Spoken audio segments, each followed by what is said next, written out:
like to open us with this prayer for reconciliation, which I think is really valuable to us in this time.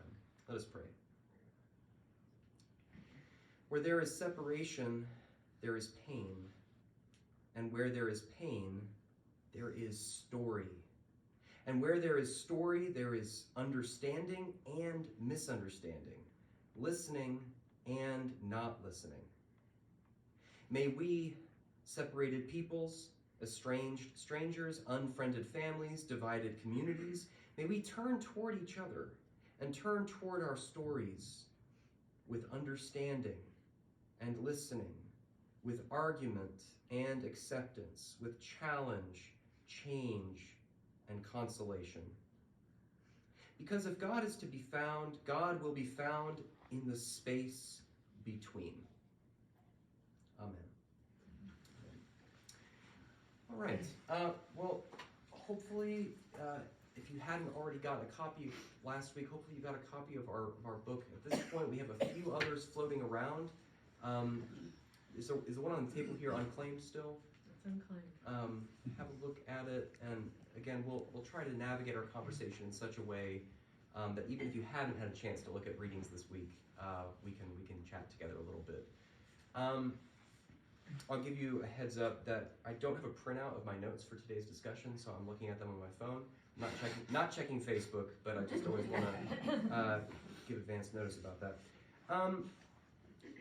Before we dive in, I do want to see, are there particular areas that as you've been looking over Elias Chacour's life, as you've been reading, are there particular areas that have jumped out at you, or areas you want to, stories or scenes that you want to begin with today? Moments that were of interest to you. I thought it was cool when you locked the doors, wouldn't let anybody out. Let's talk through this a little bit. Yeah. So it's Palm Sunday, and what was cool to you about that? Well, I think the Israeli officer. Yeah. Who was in it. Yeah. Everybody was staring at him because nobody liked him. Yeah. And then he was the first one to either ask or give forgiveness. Both. Yes. Yeah, he was the first one to make reconciliation. This is right. And by asking for forgiveness of everyone there, right? There is this particular kind of moment where everyone has crowded into the sanctuary for Palm Sunday, and because of the crowding, the people who are there cannot avoid each other. And this particular officer, who is an Israeli policeman, usually people distance themselves from him. Usually he's sort of off in a corner of the sanctuary, but now everyone's pressed up against each other. They cannot avoid him, and there's proximity. And Chacour sees his opportunity, and he locks the doors, and he basically says, "Over my dead body do you get out of here, unless you reconcile with each other." This is good, and that he is the first person to initiate reconciliation, this guy who was a particularly maligned person in the community. What do you all make of this as a starting point for seeking peace and reconciliation in divided communities? I don't think it'd work all the time. Why? No. Say more about Well, that. it might be that, some in the crowd get violent and want to get out and start beating the door and... A little claustrophobia setting in too. Yeah. So not pull out a gun. Right. I mean, it's sort of, you raise the question of like, what kind of divisions are we talking about? Sometimes we keep peace by avoiding each other, right? Fences make neighbors. Yeah. When we pass the peace on a Sunday morning, do we consider it I don't want to say genuine, I mean like an authentic, I mean like a effective act of reconciliation and peacemaking? Are we finding that as we share the peace, we are making peace with people that we need to do some reconciling work with? I think we tend to avoid those people. That's why I think he was so effective in locking the door, because he knew that they weren't going to on their own. Yeah. Which is, it's kind of interesting. There's a type of coercion that he uses in order to bring about peacemaking. We often, imagine peace as not being coercive. So what do y'all make of that? Well, it's the uncomfortableness, 10 minutes of nobody saying a word. Yeah, silent, I mean, yeah. How Yeah. how that is to everybody. Mm-hmm. You know, everybody thinks somebody needs to say something. Hmm. It was just, at least the way I read it. Yeah. He just didn't say a word for 10 Yeah. You gotta minutes. say something to get out. And that was when the Israeli. Yeah. man But in got the him. other moments where he forged connections himself, Yeah. it was against someone else's judgment, you know, that, what was his name, the guy who was in control of the church when he got there? Oh, the responsible. The responsible, Yeah, yeah, so he yeah. just defied him Yeah. many times. Yeah. He defied people in the community and went right ahead and did what he thought he should do. So he kind of forced it on many levels. There's a kind of force, yeah. When he first meets the responsible and he pulls up in his car, the responsible just basically tells him to get out of here, get out of town. And he promptly gets out of his car, locks hands with him, and says, "Let's pray together." Mhm. Right? Yeah, maybe coercion is the wrong word. There's a kind of assertiveness Mhm. to his peacemaking practice. Mhm. I think it was a little bit of standing up to a bully too, because, Yeah. you know, obviously you don't ever know, but sometimes Mm. when confronted, those that act the worst back down, Mhm. because that technique Mhm. has worked for them. Yeah, that's a good point. He talks about how many people in the community are afraid of the responsible, and it prevents the church from really doing anything meaningful in the community Right. until he stands up. Yeah. And then we get into a habit of Yeah. avoidance. Yeah. And so it was like what he did with locking the doors was forcing Mm-hmm. the confrontation. Yeah. And the dealing with the problems. Right. And I mean, you know, when you talk about the Hatfields and the McCoys and you Uh-huh. go back, nobody ever remembers Right. what they're fighting over. Yeah. It's just that you Yeah. don't like them. Right.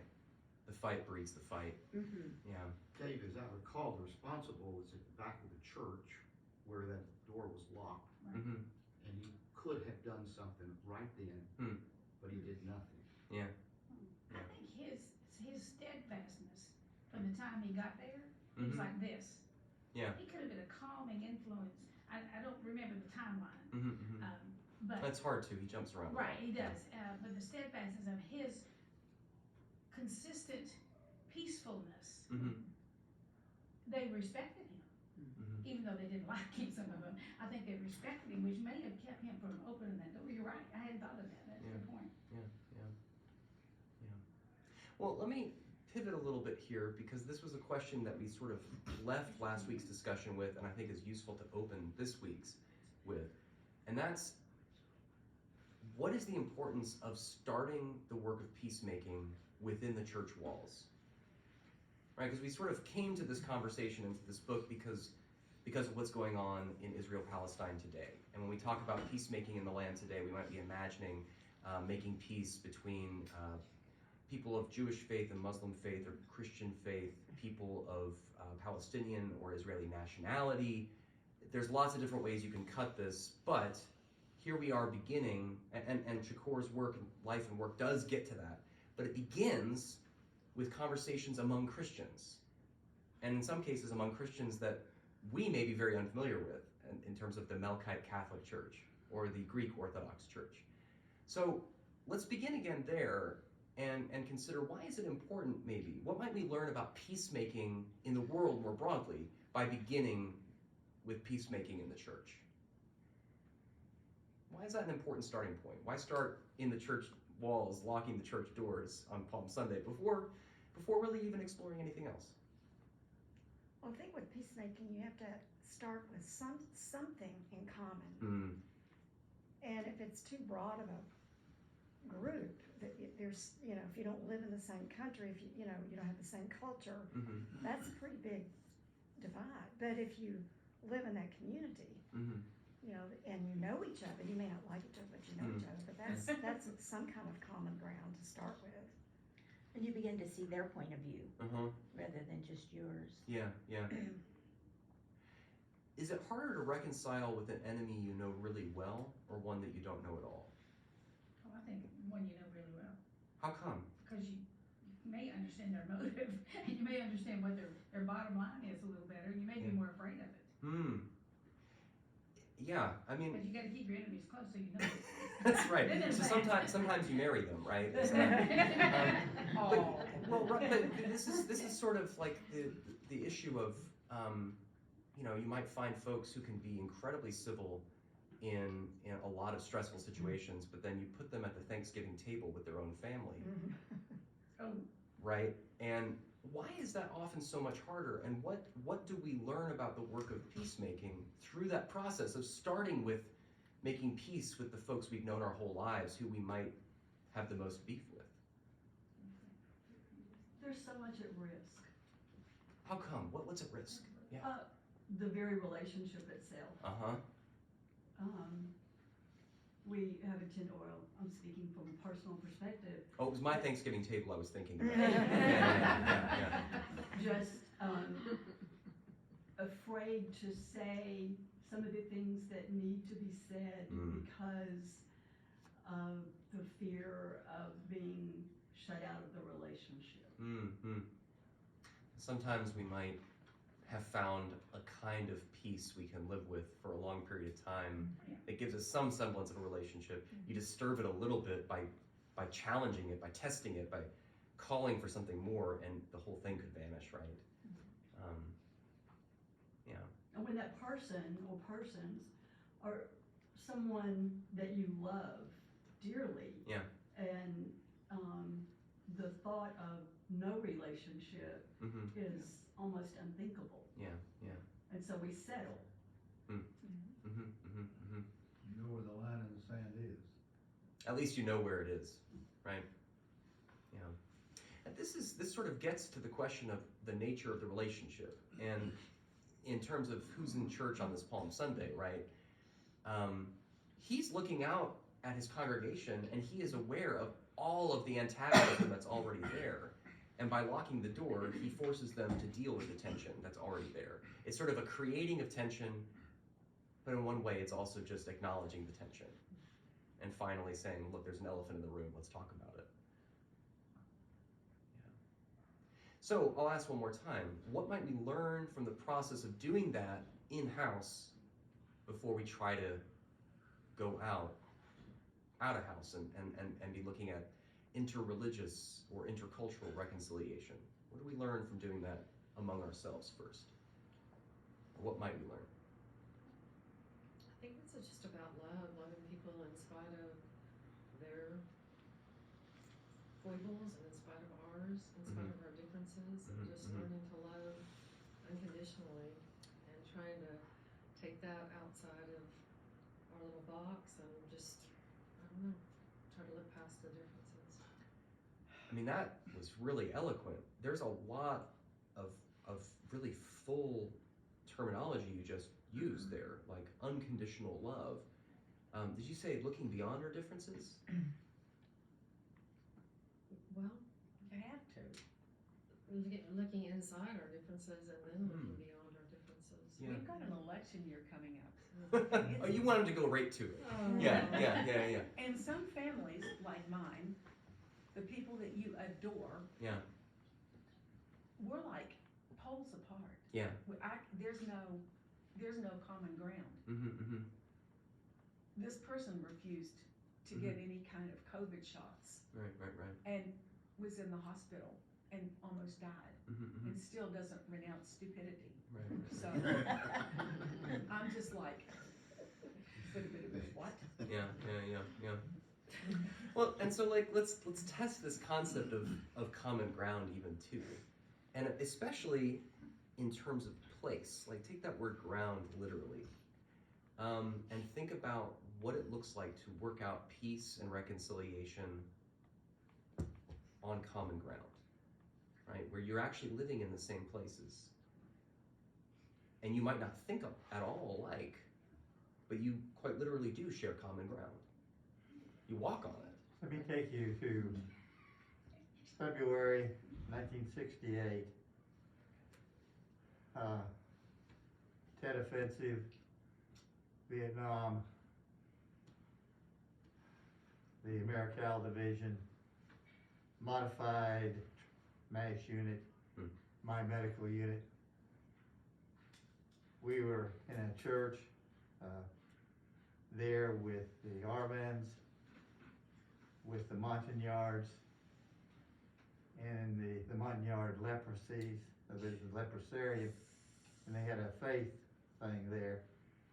And this was during the battle, it was just after the battle, the Tet Offensive, with the Montagnards, Mhm. the lepers, the leprosarium, the Arbands, and they were all there, and sat down with each other and with our medics. Hmm. And it was unusual, Yeah. very uncomfortable, but they had a common battle at that time with the NVA. Yeah. With the Northern Vietnam. Yeah. And I thought, boy, Yeah. who'd ever thought? Mm-hmm. And what place? Of course, it was in a church, Right. a church situation. Yeah. They wouldn't sit down with each other anywhere else. Interesting. So. Yeah. And that's the way the church has served. You think of it over the years, over the centuries, and how many times that in the church has been the place where people have gone. Mm-hmm. I remember I had some patients. He was a grandfather during the Civil War. You know, North and South, and getting back together and places there where where they, were divided because as in Tennessee, Mm-hmm. there was North and South. Yeah. Both sides, and neighbors. A lot of them where they got together was the church. Yeah. Well, and then you also have the northern churches and the southern churches, right? Exactly. So, I mean, I think this is part of what I'm inviting us to see is that the church has often played the pivotal role in helping people divide themselves from one another, right? That's certainly the case in our own American Christianity, in our history. In the case of the Civil War, you have every major denomination splitting along the lines of sectional politics, right? North and South. And then it becomes a question of how can the church become the ground and the place in which, I like this distinction between setting differences aside or rather seeing inside of our differences and helping us negotiate or navigate or explore them. So, I mean, in this regard, does anyone remember, I don't know how far y'all have gotten here, the point at which, this is on page 54 and 55, where does the church, or why does the church suddenly become a refuge to the Muslim community? When their church was hit by lightning. This is right. The dome is shattered, massive damage from a lightning strike. And what I found really interesting about this is that long before Chakur is really identifying a formal relationship between the mosque and the Melkite Catholic Church, it's personal, right? He's made friends with the imam, but more importantly, he's helped his community prepare for partnership with people they did not imagine as part of their community by saying, hey, the Greek Orthodox are Christians too, right? We're not supposed to share communion with them according to the patriarch's orders. We're not supposed to even pray together, but they're Christians too. Love your brothers and sisters. We're one church. And that kind of work, that kind of recognition lays the groundwork in order to say on the day that the mosque has been destroyed that, hey, why don't we let them come and pray in our church? What do y'all think about this? Well, I was thinking about my sister's United Methodist, and they have just split. Yeah, right. And so the Seventh-day Adventist church there invited Yeah. the Global Methodists Yeah. to use their building Yeah. on Sunday. Yeah. Because they weren't using it on Sunday. Yeah. Oh, this is really amazing. The church I grew up in North Carolina, is the church where I went through my ordination process. I was under care, all that stuff. It was the church where I was ordained. They split right at the time of my ordination, actually. The presbytery meeting at which I was voted to be allowed to be ordained was also the same meeting, it was about 30 minutes later, that they allowed part of that congregation to be dismissed from the denomination.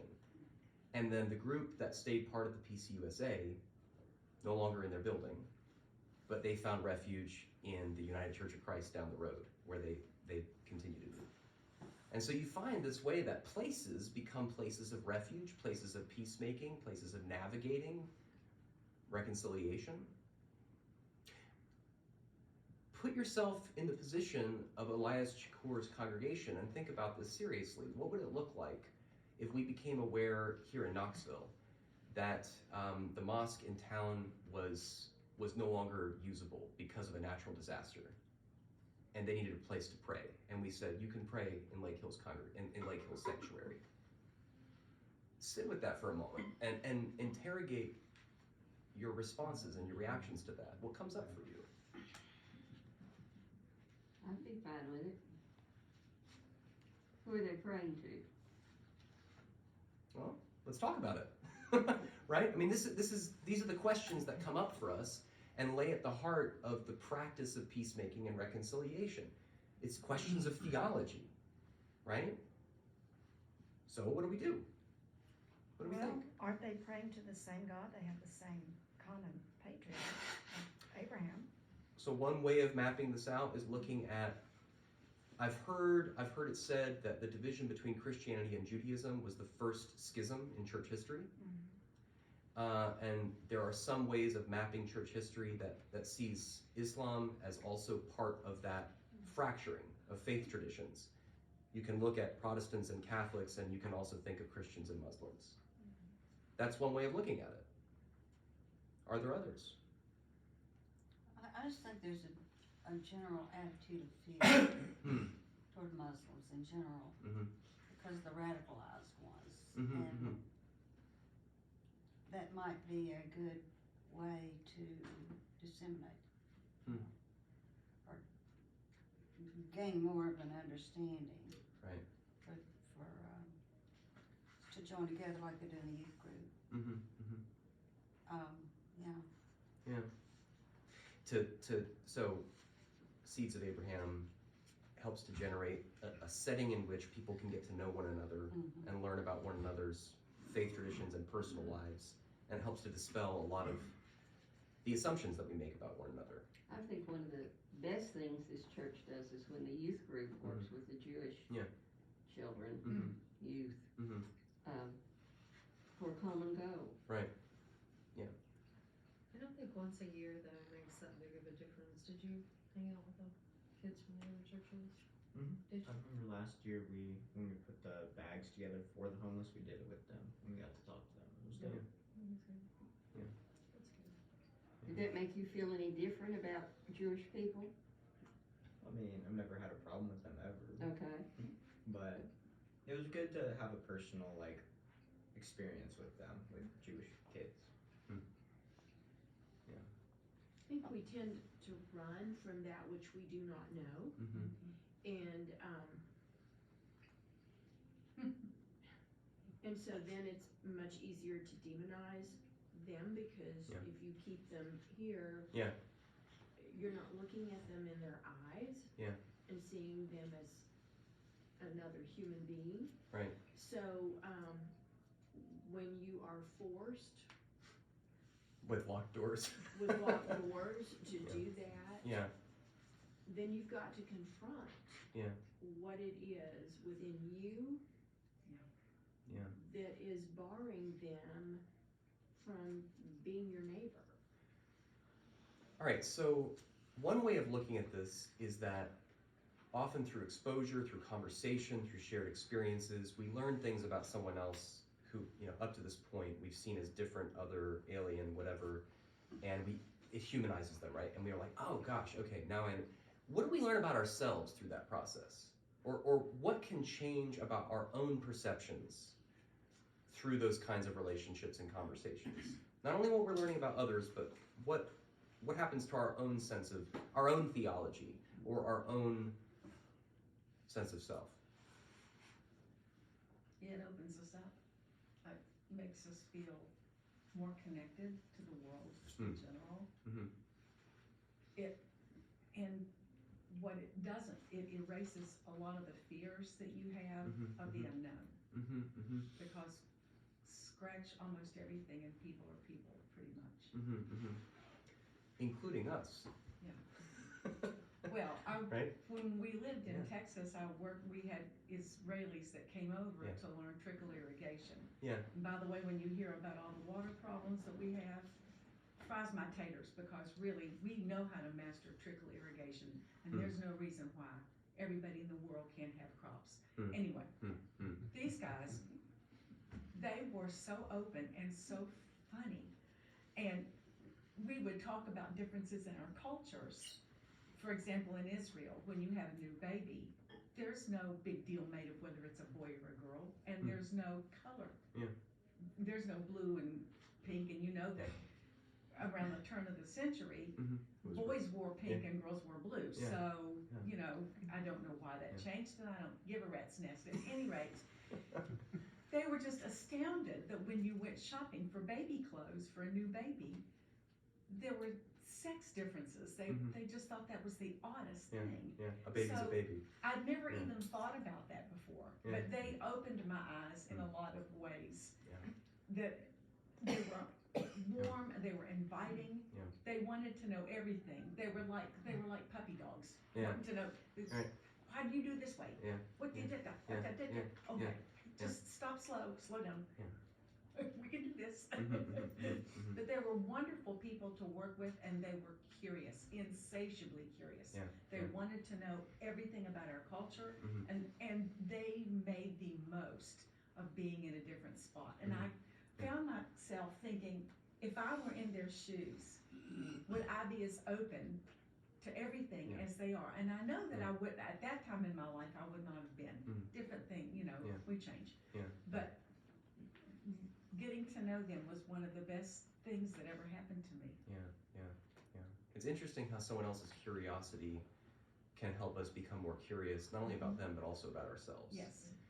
So when I was in seminary, the imam, the Muslim campus minister for the university came and talked to our Old Testament class for one day, and kind of introducing this conversation, kind of exploring what this is like.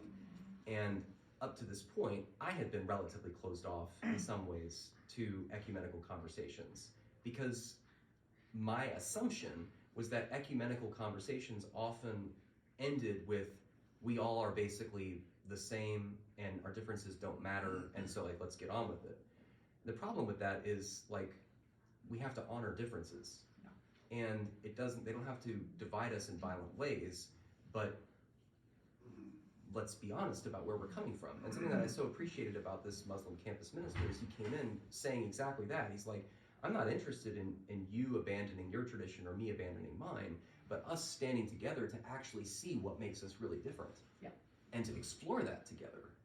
And that opened my mind completely to say, I mean, that's when things get really exciting, right? It's like, oh, wow, I didn't really realize what I was really committed to until I had to talk about it with someone who thought differently.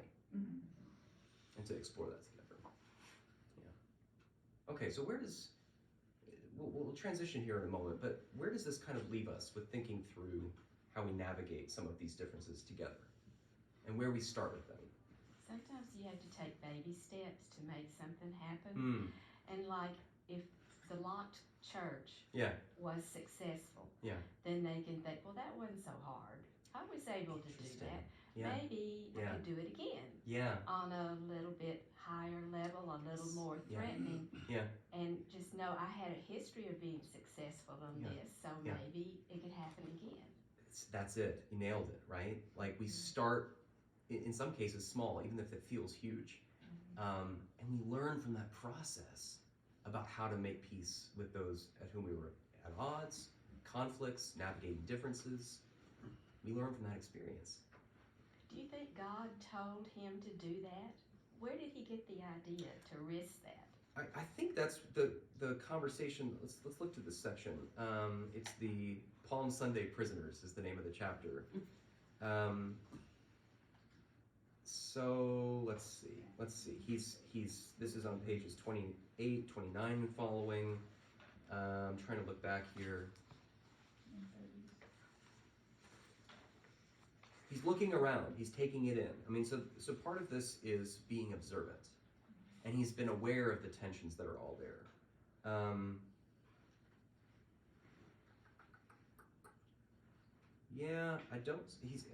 It's something that boiled up. He talks about how the liturgy ended and he had made his decision by this point, and he acted. On page 29.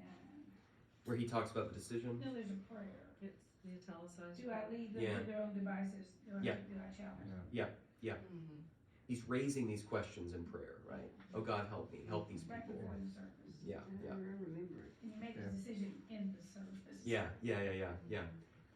I wonder if the Holy Spirit Yeah. didn't prompt him to do this. Yes. I can't imagine Yeah. him locking the doors Yeah. without him thinking that this is what God wants. Yeah. Well, and the way that he announces it to the people is, on Christ's behalf, I say this to you, the doors of the church are locked. Either you kill each other right here in your hatred, and then I will celebrate your funerals gratis. Or you use this opportunity to be reconciled together before I open the doors of the church. If that reconciliation happens, Christ will truly become your Lord, and I will know I am becoming your pastor and your priest. That decision is now yours, right? And then what happens after this, if you remember, he takes the locks off the doors. Never be locked again. Yeah. Never to be locked again. Just as his home door was open, right? And so that's that part about taking the baby steps within in order to open the doors and to go out. And he made a promise never to lock the doors again, like God made the promise to never flood the earth. Yeah. It's a beautiful promise. That might not be too smart these days to leave the doors open out of lock. Well, so, let's interrogate that a little bit. Let's wonder about it, right? What are we afraid of? And then there's a question underneath that question, which is, where does our fear really begin? Something different can happen in our relationship to our home and to our neighbors when we know our neighbors differently. Right? Or when we know that peace is being made in the community such that we don't have to make it by locking our own I'm doors. thinking of a Unitarian church. Yeah, that's what I was thinking of too. And the person came in and Yeah, right there in Kingston Pike. who would have thought that could happen here? Yeah. Well, so again, this community doesn't start with trying to address that problem first, but starts within the church doors, and then it's a constant working in the community, making more connections such that you step into this town and the whole place is now committed to peace and reconciliation at an interpersonal level, and then also at these institutional levels, growing. And so I think that's part of the organic process that has to happen. We can't address that problem by itself, right? It has to start someplace else. I think that's part of what I see in the beauty of the story, is that it starts with the internal work, and then it works itself outward from there. All right, well, this is a good breaking point for us to shift gears here a little bit. There is a section I wanted us to look at together, a couple sections actually. Let's start on page 60, and I'm kind of curious to see what this sounds like to you, and what we do with it.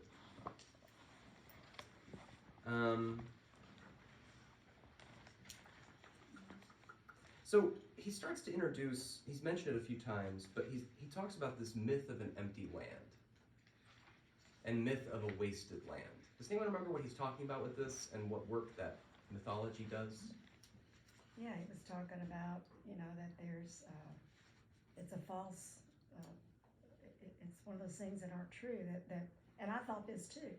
I'd always thought that, because of something I learned somewhere, that Palestine was a barren, non-productive land until the Israelis took it over and began to irrigate and bring forth, farms. And he says that's not true.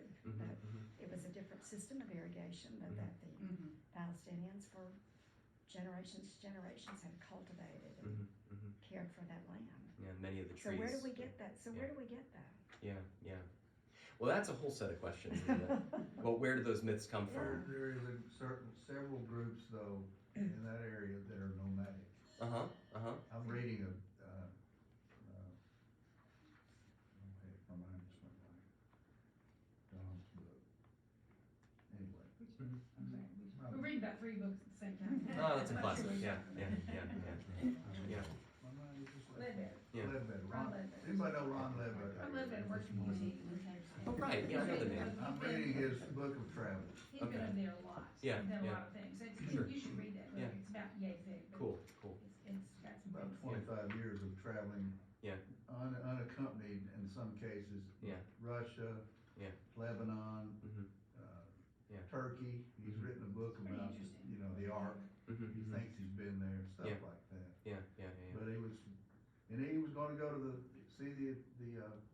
in Egypt, and there wasn't a soul on the roads because this group of nomadic tribe and the Egyptians were fighting each other, so they're all hunkered down. Right. Yeah. Amazing. Yeah. But there's a lot of that. It seems like every little family forms their own little country. To some degree, yeah.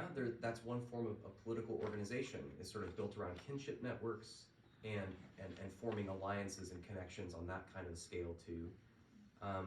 Does anyone remember, was Abraham a nomad or a farmer, according to the scriptures? That's right. And with sheep. Yes, right. Yeah, and so we see in the land different ways of living with the land becomes the way to sustain the people.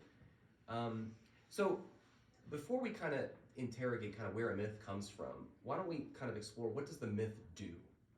So if you circulate the idea that the land was either empty of inhabitants or wasted land, that the people who lived there misused it and were wasting it, what does that story accomplish for the people who tell it if you circulate that around? Well, it creates prejudice. Say more.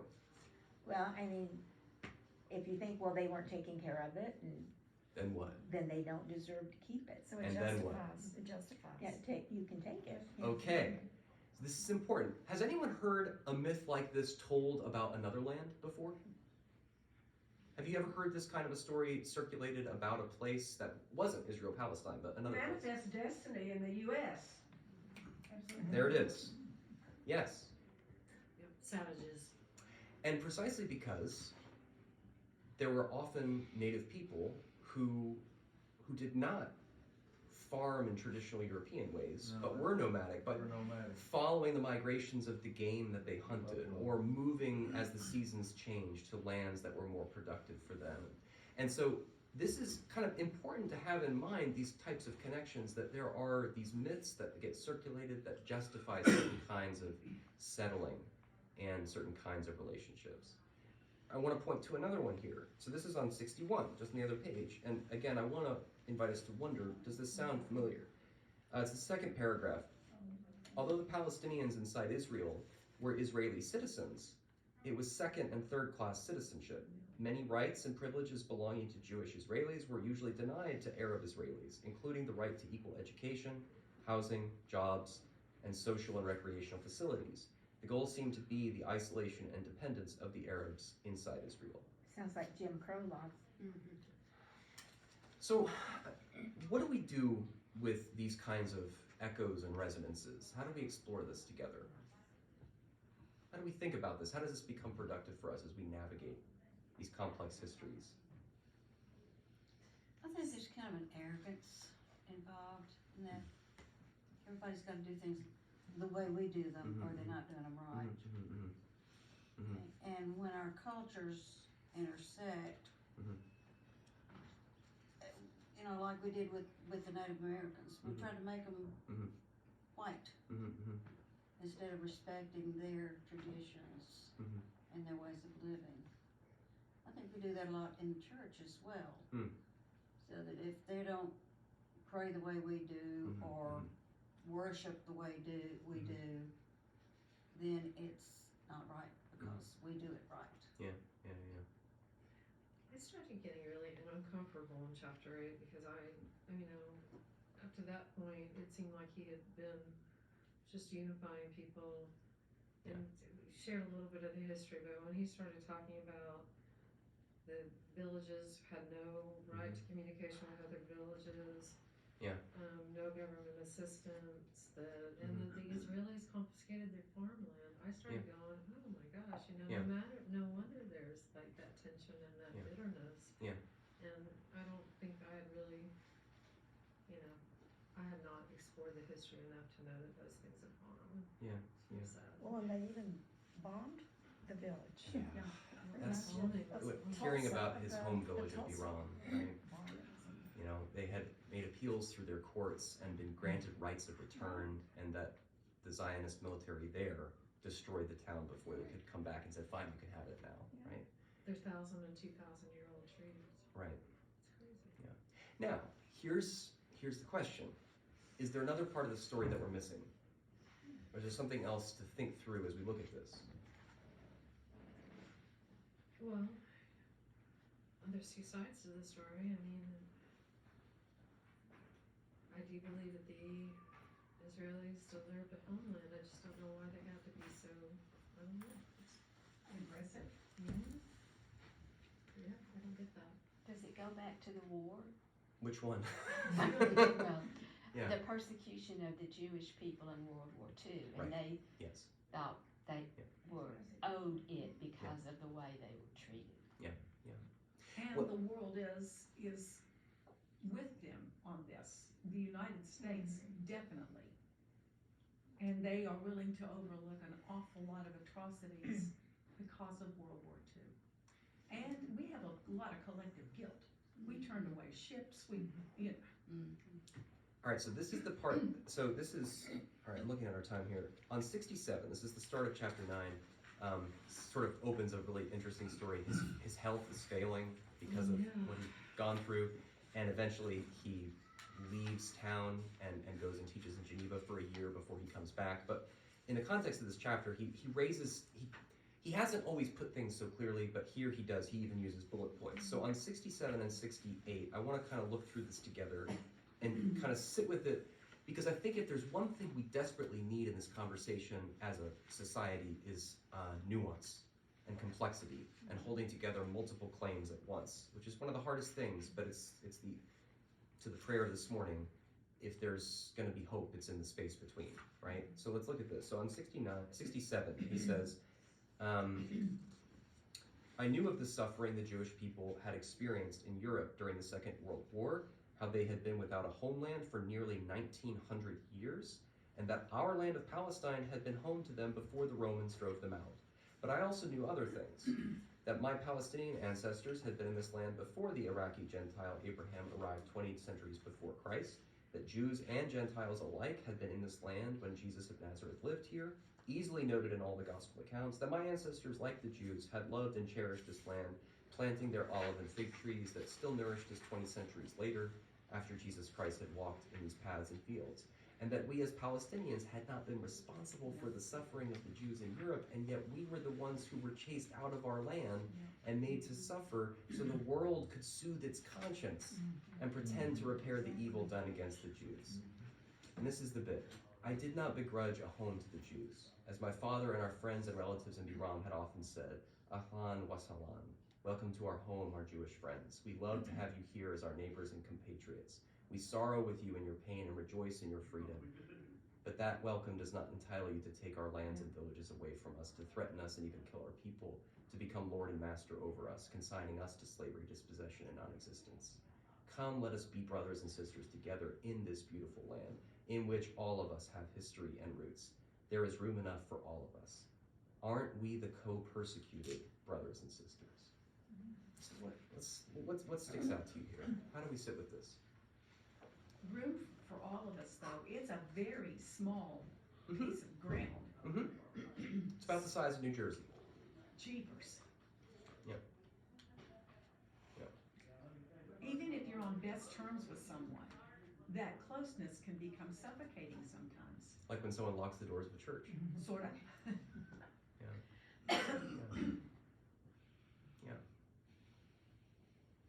Well, so many thousands and thousands and thousands of Jews and Palestinians have left that country over the decades because of the conditions there, the lack of opportunity.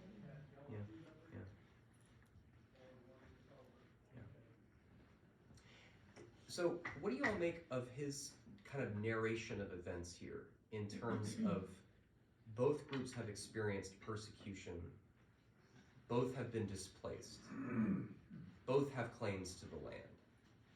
How do we kind of walk through this? How do we navigate this?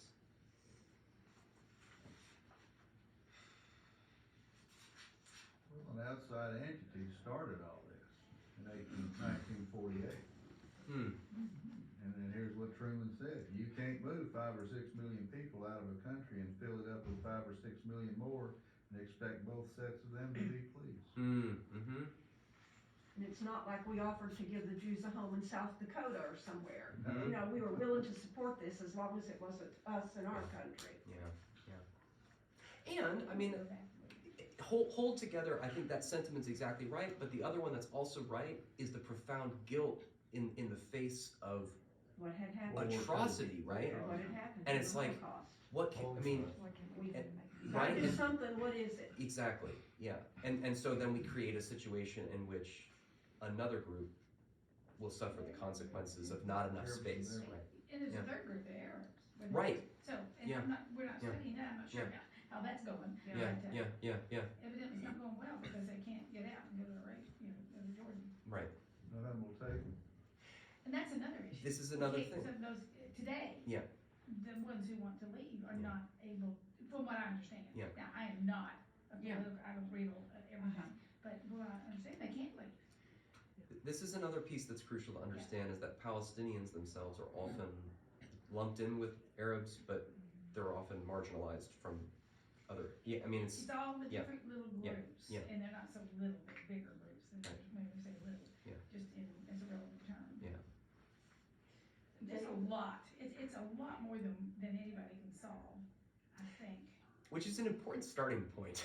Yes, but you have to start somewhere, which is, that old song, "Let There Be Peace on Earth, Let It Begin With Me," that song that's been around since the 40s. And that's what you just have to do what you do on a daily basis. And I think that's exactly where Shakur begins. He begins with himself, with making peace. Yeah, you're gonna say something?